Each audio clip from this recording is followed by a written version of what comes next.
Hello everyone and welcome to Bansal academy. So हमने अपने last lecture के अंदर ह्यूमन रेस्पिरेटरी सिस्टम को डिस्कस करना स्टार्ट किया था और मैंने आपको क्या बताया था, एक पूरा रेस्पिरेटरी ट्रैक का पूरा ओवरव्यू जो है वो हमने देख लिया था। देन हमने क्या किया था, जो आपका नेजल चेम्बर होता है, ठीक है, वो हमने डिटेल में कर लिया था। That it is divided into three parts: vestibular chamber, respiratory chamber और ऑल्फैक्टरी चेम्बर।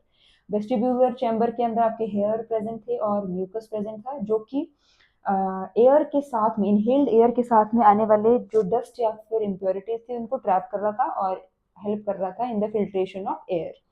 देन जो आपका रेस्पिरेटरी चैम्बर था, it was lined with mucus membrane, right. Mucus membrane थी उसके अंदर और वेस्क्यूलर था वो, मतलब उसके अंदर ब्लड वेसल्स की काफी ज्यादा सप्लाई थी, तो जिसकी वजह से वो काम कर रहा था एज योर एयर कंडीशनर। जैसे एयर कंडीशनर का क्या काम होता है, एक एरिया के जो मतलब एक रूम के टेम्परेचर को मेंटेन रखना, उसी तरीके से जो आपका ये रेस्पिरेटरी चैम्बर भी होता है, ये क्या करता है, अगर कोई बहुत ज्यादा ठंडी हवा आ रही है तो उसे ये लोअर डाउन, उस टेम्परेचर को थोड़ा बढ़ा देता है, मतलब एक नॉर्मल टेम्परेचर पे लेकर के आता है। ये क्यों कर पाता है? Because of the supply of blood vessels to it.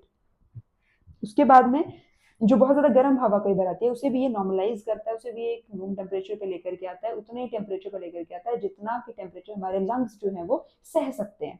वो कैसे कर पाता है ये? बिकॉज इसके अंदर जो है वो म्यूकस प्रेजेंट होता है ना, म्यूकस से ये लाइन होता है, तो म्यूकस की सिक्रेशन कर लेता है उस टाइम पे। कैसे करता है वो हमने डिटेल में देख लिया था। देन जो लास्ट आपका चेम्बर होता है, वेस्टिब्यूल, इसके रेस्पिरेटरी चैम्बर के बाद में लास्ट चैम्बर आता है ऑल्फैक्टरी चैम्बर। और ये जो है इसके ये मेम्ब्रेन से लाइंड होता है, आपकी सेंसरी मेम्ब्रेन होती है, सेंसरी सेल्स होते हैं उसके अंदर। मेम्ब्रेन का नाम है निडेरियन मेम्ब्रेन, ठीक है, और ये स्मेल में हेल्प करता है, राइट। उसके बाद में फिर हम देख रहे थे कि जो अभी इंटरनल लेयर्स है ये नेजोफेरिंग्स में ओपन हो रही है, ये चीज हमने देख ली थी। और जो लेरिंगोफेरिंग्स है फिर आगे जा करके वो ट्रेकिया के साथ में कंटिन्यू हो रहा है। बट उससे पहले एक स्ट्रक्चर आया था, कल स्ट्रक्चर का नाम था लेरिंग्स। अब हम कर लेरिंग्स को देख रहे थे। अब ये जो लेरिंग्स होता है आपका, ये कैसा होता है? It is made up of four cartilages, ठीक है। तो एक तो आपको ये चीज पता होनी चाहिए, it is made up of four cartilages. उन फोर कार्टिलेजेस के क्या क्या नाम है? सबसे पहला तो आपके पास जो इसका नाम आ जाता है, that is the thyroid cartilage. Number one is the thyroid cartilage.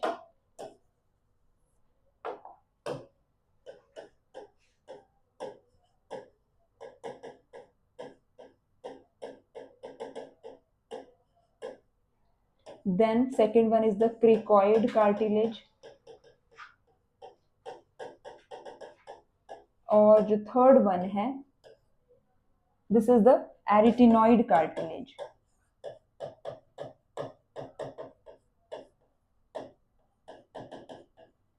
तो ये तीन कार्टिलेजेस होती हैं, ठीक है, जो कि मिलकर के बनाती हैं लेरिंग्स को। इसके अंदर जो अब ये थायराइड कार्टिलेज है, देखो ये होती है आई शेप्ड, इस तरीके से होती है, ठीक है। ये पूरा कंप्लीटली आपके ट्रेकिया को कवर करके रखेगी, ठीक है, ट्रेकिया का। देन नीचे इस तरीके से बेस में प्रेजेंट होती है आपकी ये वाली एडिटिनॉइड कार्टिलेज, सॉरी दिस क्रिकॉइड। ये क्रिकॉइड जो कार्टिलेज है ये यहाँ पर प्रेजेंट होती है, ठीक है। जो ये सेंटर वाली है, दिस इज द थायराइड। और दो कार्टिलेजेस दो प्रेजेंट होती हैं, एरिटिनॉइड कार्टिलेजेस, इस तरीके से ट्रायंगुलर फॉर्म में प्रेजेंट होती हैं। So these are the arytenoid cartilages.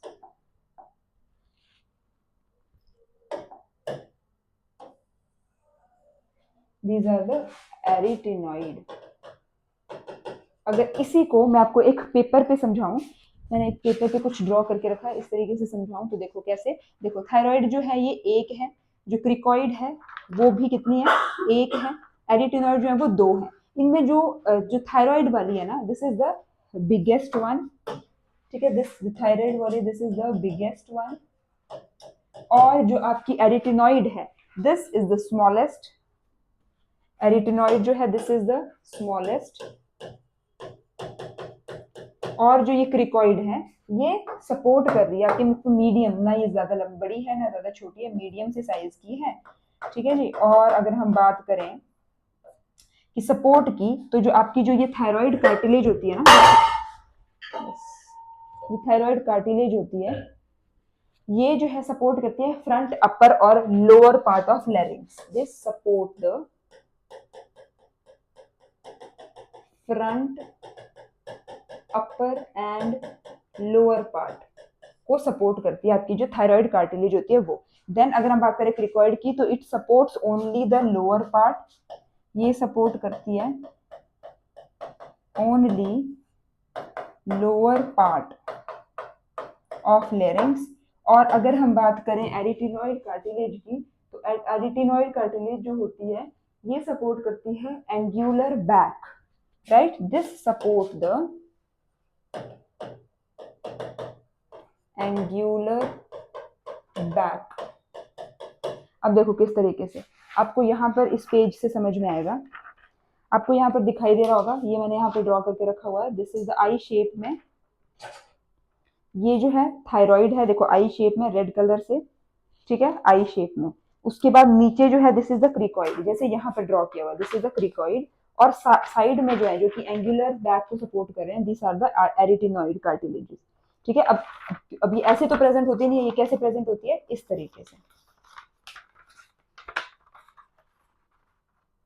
ऐसे करके प्रेजेंट होती है।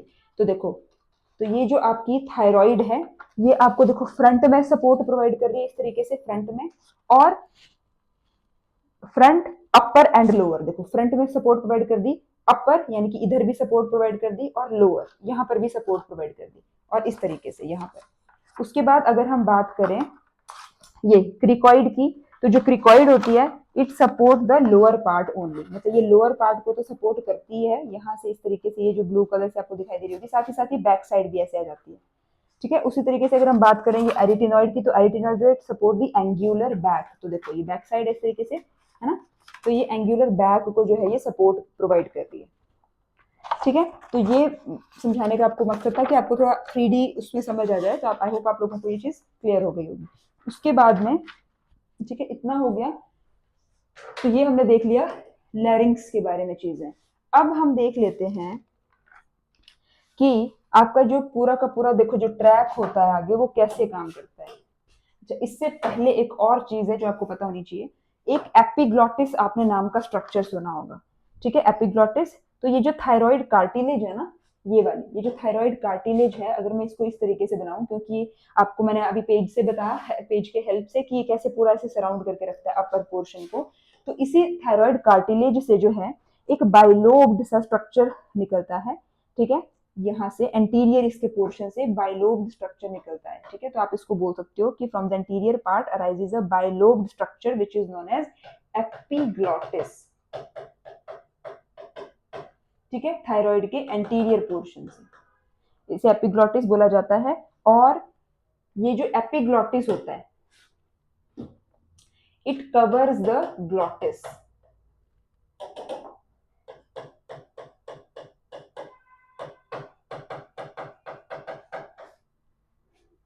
ठीक है। एपिग्लॉटिस का क्या काम होता है, ये ग्लॉटिस को कवर करके रखता है।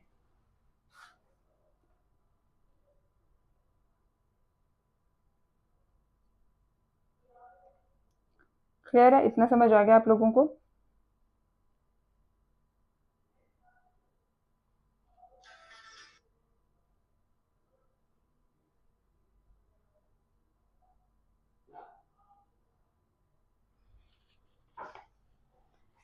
इसका रोल और भी होता है, अभी देखेंगे आगे। इससे पहले आप एक काम करो, ये जो हमने स्ट्रक्चर देखो, हमने जो आपका नेजल चैम्बर था उसे हमने भी देख लिया। नेजल चैम्बर के अब आगे बढ़ते हैं तो हम पहुंच जाएंगे इसी पे, थायराइड इस तरीके से कार्टिलेज पे, आपके ऐसे करके थायराइड कार्टिलेज है। देन फिर इसके नीचे प्रेजेंट है क्रिकॉइड कार्टिलेज, और एपिग्लॉटिस प्रेजेंट है from the interior part of, इस तरीके से, थायराइड। तो आप यहाँ लिख सकते हो this is the thyroid cartilage, this is the cricoid, and this is the epiglottis। अब यहीं से जो है वो नीचे को कंटिन्यू होती है trachea, this is the trachea. Trachea को सराउंड किया होता है by the C shaped cartilaginous rings. So these are the C shaped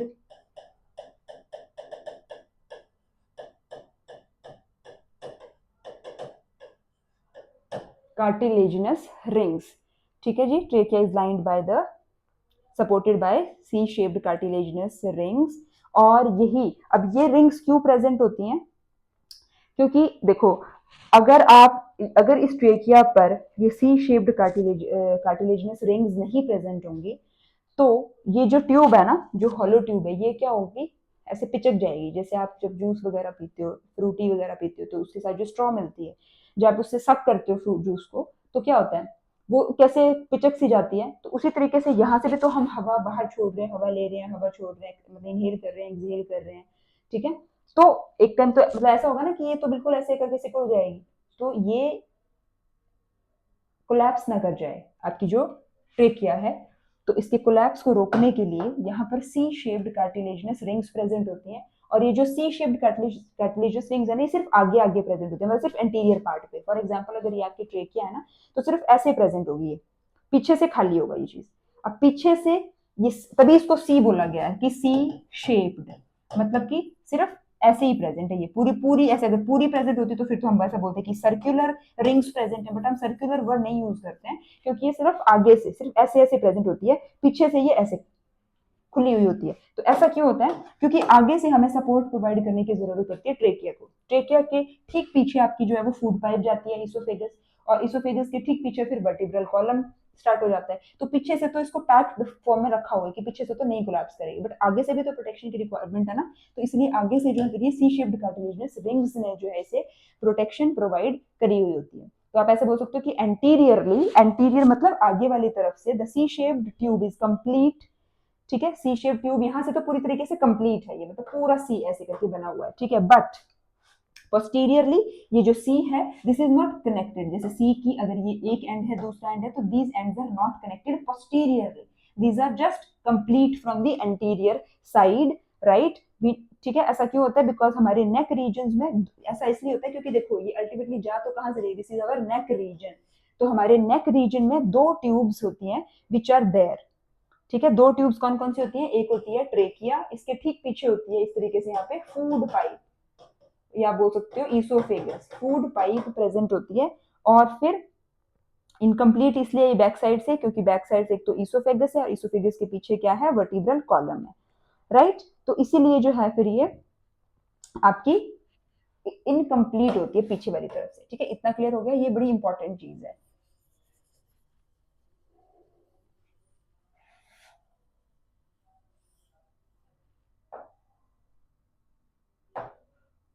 ठीक है, इतना क्लियर हो गया। उसके बाद में फिर आगे क्या होता है आपके पास कि यही, ये जो ट्रेकिया ही है ना, एक तो ठीक है यहाँ पे सी शेप्ड कार्टिलेजिनस रिंग्स ने इसको सपोर्ट प्रोवाइड करी हुई है, बट दूसरी चीज जो कि ट्रेकिया के अंदर प्रेजेंट होती है, that is the ciliated epithelium. ठीक है, it is lined with, trachea is lined with ciliated epithelium. Ciliated epithelium में लाइन करके रखा हुआ होता है। अब देखो जैसे मैंने आपको यहाँ पर बताया कि यहीं पर जो है आपकी इसोफेगस भी प्रेजेंट होती है, मतलब इसके बैक साइड पर, तो ये यहाँ से आपको नहीं दिखाई देगी। अगर आप ऐसे, अगर ये ट्रेकिया है तो उसके यहाँ पर जो है इसोफेगस होगी। तो जब स्वेलोइंग हो रही होगी फूड की, तो ऐसा भी तो हो सकता है ना कि जो फूड है वो गलती से विंड पाइप में ना जाए।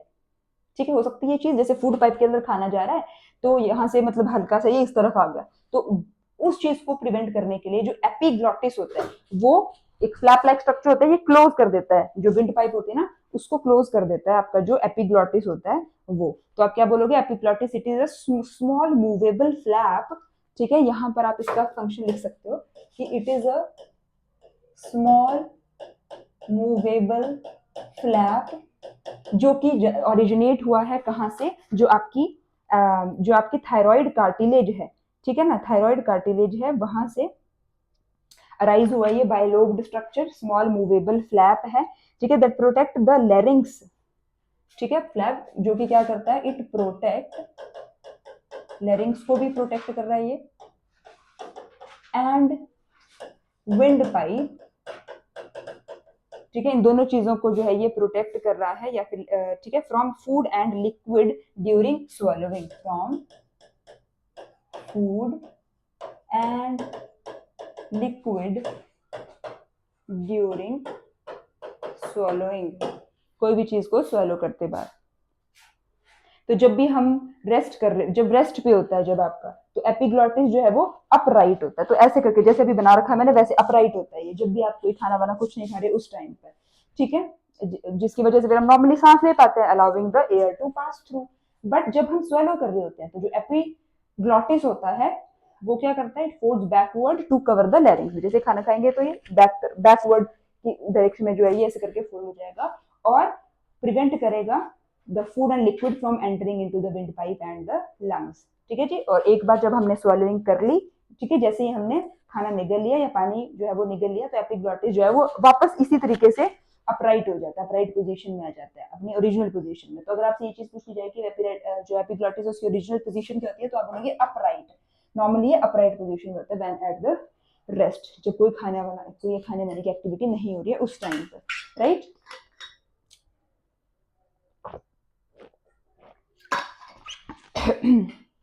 उसके बाद में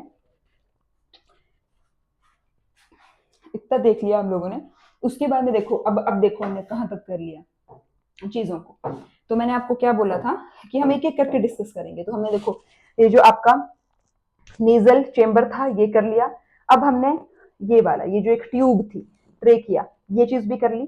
ठीक है, ट्रेकिया के बाद अब हम आ जाएंगे इन पे, ब्रोंकाइज पे। ठीक है, ब्रोंकाइज पे आ जाएंगे, या बोल सकते हो इस पे आ जाएंगे। तो अब इस, या फिर उससे पहले काम करते हैं, पहले लंग्स को कर लेते हैं। ठीक है जी, लंग्स को कर लेते हैं, फिर लंग्स के अंदर प्रेजेंट ब्रोंकाई को कर लेंगे। ठीक है, तो इतना कर लिया। उसके बाद में देखो ये इस तरीके से ना डिवाइड हो जाती है एक टाइम पे आकर के, और ये तो आपका जैसे यहाँ पर लंग्स है ऐसे करके, ये ज्यादा मैंने पॉइंटेड बना दिया, इतना पॉइंटेड नहीं बनाना आप लोगों को, इस तरीके से। और ये इस तरीके से यहाँ पर एक नॉच जैसी प्रेजेंट होती है आपके लेफ्ट लंग में, which is known as cardiac notch. तो पहले ऐसा करते हैं, हम लंग्स को ही देख लेते हैं। ठीक है जी, तो नेक्स्ट स्लाइड पे उसके बाद फिर ये जो डिवीजन है उसे देखेंगे। तो पहले लंग्स पे आ जाओ, लंग्स को पहले देख लेते हैं। ठीक है, तो लंग्स को हम देखते हैं, ऐसे इमेजिन करना कि ट्रेकिया थी वो यहाँ पर आकर के इस तरीके से जो है वो डिवाइड हो चुकी है इनटू द प्राइमरी ब्रोंकाई, और ये आपका लंग है इस तरीके से। तो लंग आपको ऐसे ट्राइंगल जैसा दिखाई देगा, एक तरफ से मतलब इसके अपर वाले जो तरफ होगी, और जो लेफ्ट जो इसकी जो लोअर साइड होगी वहां पे आपको थोड़ा सा कैसा दिखाई देगा, ब्रॉड एरिया दिखाई देगा इसका। यहाँ पर आपको जो है वो कार्डियक नॉच देखने को मिलेगी, यहाँ पे आपका हार्ट फिट इन होता है। This is the cardiac notch, जहाँ पे आपका हार्ट जो है वो फिट इन होता है। अब वैसे मैंने आपको मेजरली बता ही दिया लंग के बारे में, बट फिर भी देखो, ये देखो इसके जो है वो टोटल 3 लोब्स होते हैं। जो आपका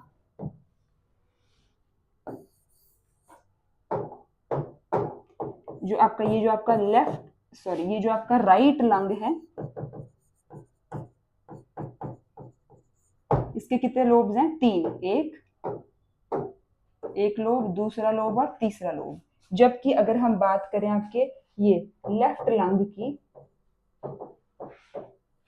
अगर हम लेफ्ट लंग की बात करें तो लेफ्ट लंग के 2 ही लोब्स होते हैं। ठीक है, 1 एंड 2। अब ये जो लंग्स हैं आपके, ये डबल मेम्ब्रेन के बने हुए होते हैं। ठीक है जी, डबल मेम्ब्रेन के बने हुए होते हैं आपके जो लंग्स होते हैं। तो आउटर वाली होगी pleura externa, this is the, अब देखो डबल मेम्ब्रेन से बने हुए हैं।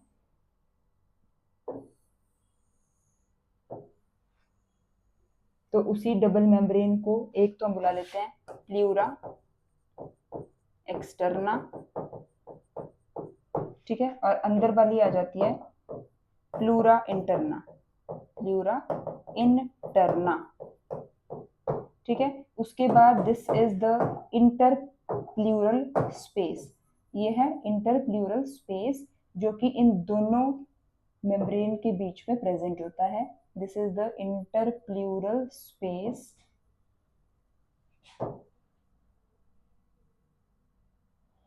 और दिस इंटर प्लूरल स्पेस जो होता है, आप ऐसे, not inter, this is the intra plural space.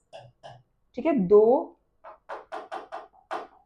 देखो this is the intra, 2 membranes के बीच का space is the intra plural space, और ये जो आपका इंट्रा प्लूरल स्पेस भी होता है, ठीक है, it is filled with the fluid which is named as pleural fluid.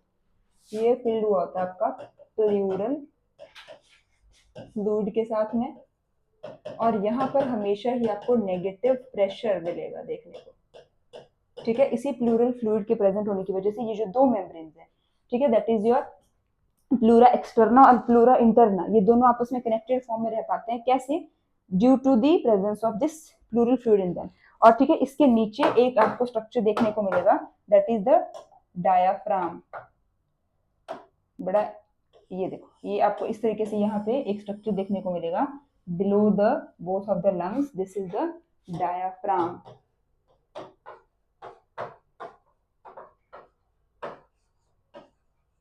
ठीक है, दिस इज द डायाफ्राम। तो ये है आपका एक लंग्स का, एक मैंने आपको छोटी सी चीज बताई कि ये दोनों लंग्स कैसे कैसे आपको जो है वो दिखाई देंगे, ठीक है। जो प्लूरल फ्लूइड है इसके बारे में कुछ इंफॉर्मेशन लिख लो। ये जो मैंने बोला ना कि प्लूरल फ्लूइड प्रेजेंट होता है दो लंग्स के, ये जो दो लंग्स की जो मेम्ब्रेन्स है इनके बीच में, उस प्लूरल फ्लूइड की प्रॉपर्टीज लिख लो। यहाँ पे लिख लीजिए प्लूरल फ्लूइड।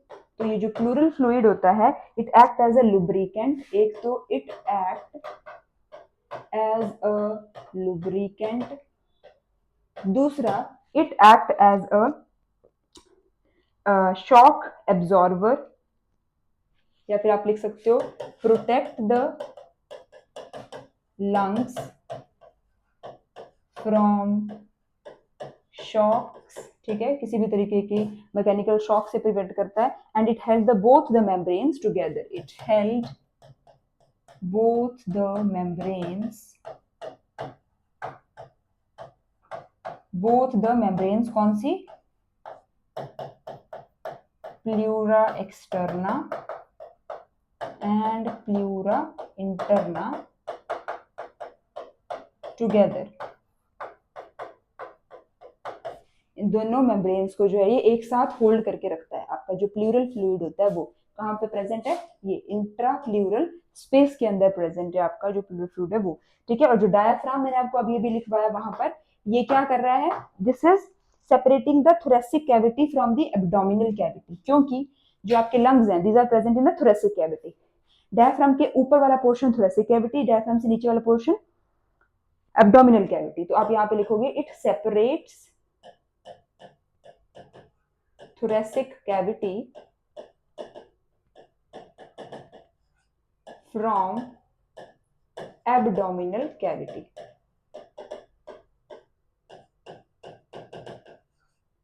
ठीक है। तो ये आ गया आपका लंग्स के बारे में इंफॉर्मेशन, और हमने देख लिया इसको आपका जो डायफ्राम है उसको भी, ठीक है जी। तो ये आपका हो गया लंग्स के बारे में कुछ इंफॉर्मेशन। देन लंग की ही अगर हम बात को आगे आगे कंटिन्यू करें तो देखो ये चीज तो आपको लोगों को पता होगा कि ये राइट लंग है, लेफ्ट लंग है। नाम कैसे देना है, ऐसे, अगर मैं ऐसे खड़ी हूँ तो this will be right lung, this will be left lung. उसके बाद में अब कुछ हम डिफरेंसेस देख लेते हैं राइट लंग और लेफ्ट लंग के बीच में। तो each lung is a triangular structure, ये चीज तो आपको पता है कि ईच लंग जो है इट इज अ ट्राइंगुलर सा स्ट्रक्चर आपको देखने को मिलेगा। और जहां से ये ब्रोंकाई एंटर कर रहा है ना लंग्स के अंदर, उस एरिया को बोला जाता है हाइलम, HILUM, ठीक है। तो हाइलम क्या होता है, the bronchi enter the lungs through hilum. जो ब्रोंकाई है वो एंटर करती है लंग्स के अंदर थ्रू हाइलम, हाइलम की हेल्प से जो है ये एंटर करती है। अब अगर हम बात करें राइट लंग और लेफ्ट लंग के बारे में, this is the right lung, this is the left lung. तो राइट लंग और लेफ्ट लंग के बारे में अगर बात की जाए तो जो राइट लंग होता है ना, इट इज बिगर, जबकि जो लेफ्ट लंग होता है it is comparatively smaller. Then जो right lung it is divided into 3 lobes, ठीक है, ये डिवाइडेड होता है 3 लोब्स के अंदर, दैट इज सुपीरियर, मिडल और inferior. Superior lobe, middle lobe और इंफीरियर लोब, जबकि जो आपका लेफ्ट लंग है it is divided into two lobes,